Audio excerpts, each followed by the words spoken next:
وادخلي في عبادي وادخلي جنتي. Hayat denen dolup döner, bütün mahluk ona biner. Tatlı canın Azrail'e vermemeye çaren mi var? Hakka karşı etme hata, tabut denen ağaç ata, binmemeye çaren mi var? Kalkacaktır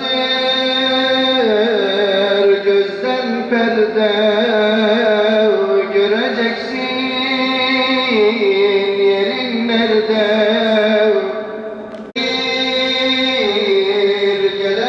Gelecektir Rabbin kimdir soracaktır. Mümin cevap verecektir.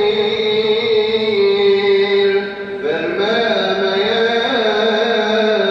çare mi var? Beşer dolacaktır yevmul mahşer. Dehşetinden aklın şaşar. Sağa sola bakacaksın. Hiç ölüme çare mi var?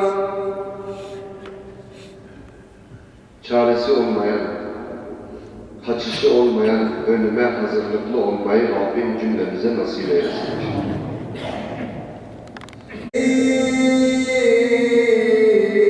Asam gider Allah'ına,